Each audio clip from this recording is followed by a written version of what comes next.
Hi, Mystery Recapped here. Today, I'm going to explain an American comedy film called Relaxer. Spoilers ahead, watch out, and take care.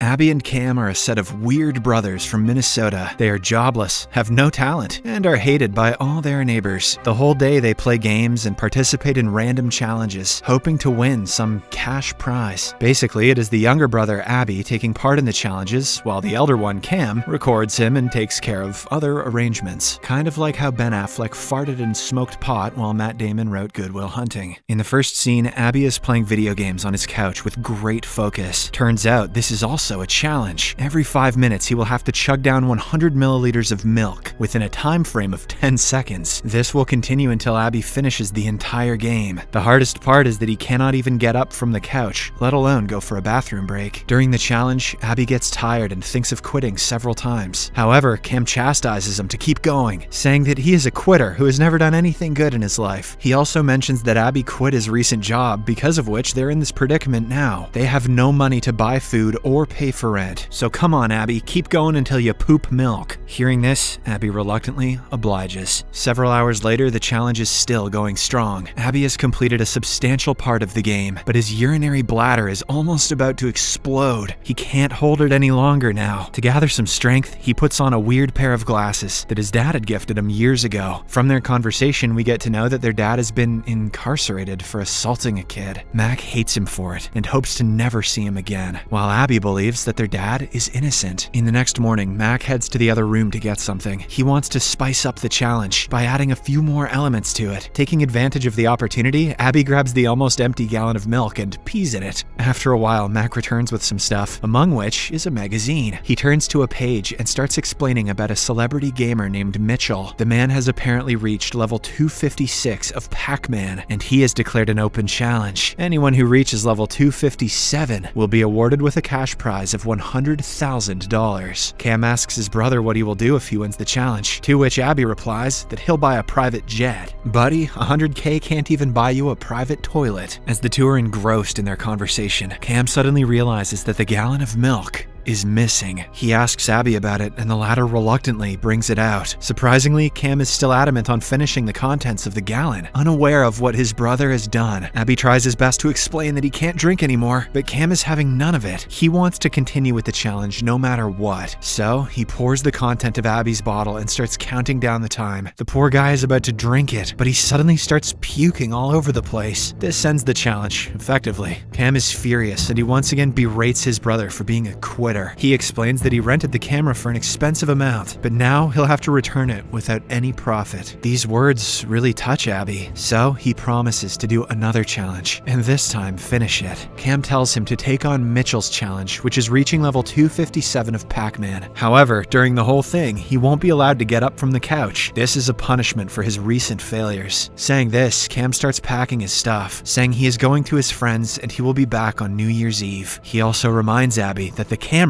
is recording everything. After he leaves, Abby decides to complete the challenge in his own way. He calls his friend Dallas and asks him to bring pizza, drinks, and a movie. An hour later, Dallas arrives at the door and immediately starts complaining about the foul stench coming from the room. He also makes fun of Abby for being an unemployed person who thinks challenges are some way of earning money. He then delivers some painful news. He couldn't bring the pizza because his ex-girlfriend was there and he didn't want to face her. "That's tough, Dallas," says Abby. "My brother chains me to the couch and makes me pee milk." Hearing this, though, Abby asks him to simply get a sandwich from the freezer. Dallas complies, but before handing it over, he makes sure to chew a good bite out of the sandwich. Dallas also refuses to hand over the drinks he brought, saying he wants to be paid for them first. Abby insists that he is very thirsty, but Dallas doesn't change his mind. Instead, he decides to use them for a challenge of his own. Dallas tapes the bottles of drinks to both his hands and starts performing weird moves. At this point, Abby has had enough, so he wears his glasses and stares at his creepy friend in anger. Surprisingly, this causes the caps of the drinks to blow off. Dallas is taken aback by the incident, and he starts wondering if the glasses have superpowers. When Abby doesn't reply, he pours most of the drinks on the floor. What the hell, dude? Following this, he plays the movie he brought, and it turns out to be a cartoon. Expectedly, this enrages Abby, and he calls Dallas out for being a useless brat who couldn't bring any of the things he had asked for. He is just a jerk who likes to make fun of people. After he calms down, Abby asks Dallas to put the video game back on so that he can continue with the challenge. The latter does as asked and finally prepares to leave. But before going out, however, he throws one of the bottles towards Abby. It contains little to nothing, but our protagonist cherishes it like there's no tomorrow. That night, after all his supplies have run out, Abby tries to retrieve a cup from the floor without standing. He uses a selfie stick to get the job done, but unfortunately, the cup contains a lot of cockroaches. So now, Abby will have to spend the night hungry and thirsty. At least Abby's not playing Miss Pac-Man. That'd make him real thirsty. The next morning, 2 fumigators arrive there to wake him up. They want to fill the place with insecticide gas and kill all the pests that have been bothering the nearby tenants. Then, they ask Abby to step out, but as expected, he refuses. After being a quitter all his life, he is adamant on finishing this challenge one way or another. Unfortunately, the guys are having none of it, so they lift the couch and take him outside. With no options left, Abby promises to give half his earnings to them once he wins the challenge. The guys find it hard to believe. What kind of an idiot would make us a deal like that? But nonetheless, they let him be. Shortly after, they spray the whole apartment with poisonous insecticides and leave. Abby is still on his couch. He has put on a face mask and is munching on some leftover sandwich he found on the floor. He tries playing for a while, but soon passes out due to extreme fatigue and dehydration. That night, one of his friends, Erin, arrives and wakes him up. She is surprised to see him in this state and asks why the lights are off. Abby replies that they stopped working. Now he is giving it all to complete Mitchell's challenge. How's the game working if the lights aren't? Hearing this, Erin becomes even more surprised, saying that reaching level 257 in Pac-Man is impossible. There is a glitch on the 256th level, which makes sure no one can cross it. However, Abby is still hopeful. He wants to at least try, because he needs the money to meet his incarcerated dad. As the two continue talking, Erin's coworker Cortez arrives at the door. He seems to be an arrogant man who likes bullying others. He immediately starts complaining about the foul smell coming from the room and asks Erin to come with him. When she asks for some more time, he begins provoking the half-naked gamer. Cortez reveals that Abby's father is a child assaulter who has never done anything good in his life. He was caught red-handed inside a gas station, but he still has no remorse about it. However, Abby does not stay silent. He says that his father was an honest and hard-working man who was framed by evil people. He was only trying to help the girl at the gas station, but the authorities perceived him in the wrong way. Despite the clarification, Cortez continues bullying him. Having had enough, Abby finally snaps and puts on the special glasses. He then gives Cortez a menacing look, because of which the latter starts feeling slight pain in his chest. Fortunately, before things got out of control, Erin stops him. She then angrily leaves the place with her friend, promising to never come back again. Abby is slightly upset, not because his friend is leaving him, but because she didn't bring any food for him. Nonetheless, he brushes it aside and resumes playing. The next morning, Abby wakes up in a cold sweat. He is extremely dehydrated due to the lack of fluid in his body. To make matters worse, he is also choking because of all the windows in the room being closed. Since Abby has nothing to consume, he simply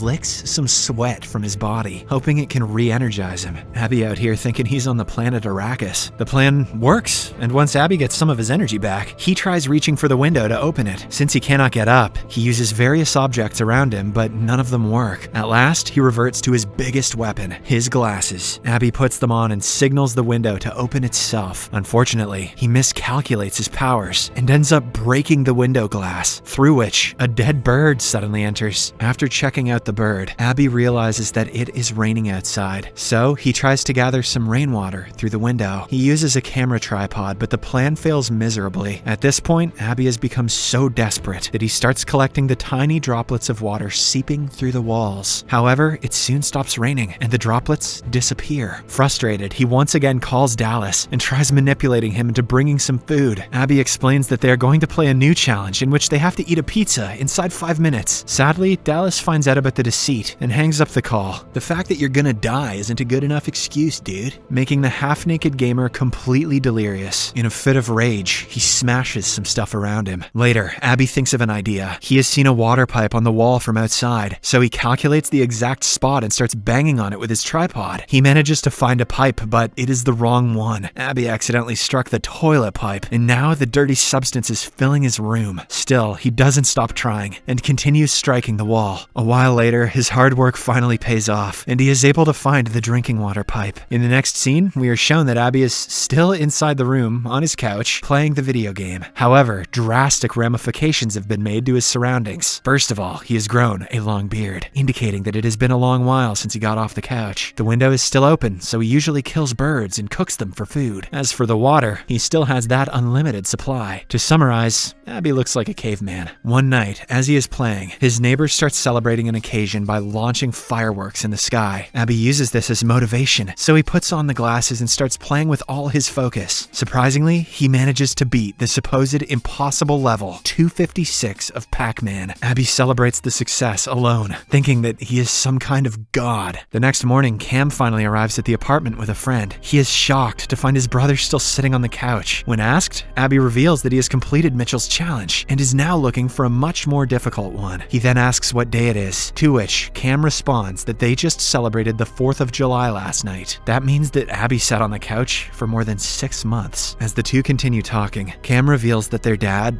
passed away because the outside world had become catastrophic. Crimes have increased, global warming has taken a turn for the worse, and people have started eating each other. Their dad was also probably eaten by someone. Just then, Cam finds one of his brother's birds, which he has kept in a box. It is a decomposing, half-eaten bird, yet Abby calls it his pet. Disgusted, Cam starts making fun of it, enraging Abby. So, to teach his brother a lesson, he finally gets up from the couch and uses his telekinetic powers. His glasses also start glowing, because of which Cam feels a sudden pain in his head. The next second, his head explodes into smithereens, splattering blood all over Abby. With this, our gamer protagonist has completed yet another challenge. He has now been drenched in literally all the bad stuff: sweat, vomit, pee, insecticide, excrete, and blood. All he's missing is that goop from Nickelodeon. In the final scene, someone comes through the door, which makes Abby smile for the first time in months. He slowly hands over his favorite knife to the person, possibly his dad. Subscribe for more videos like this, turn on notifications, and leave a like to help the channel out. Thank you for watching.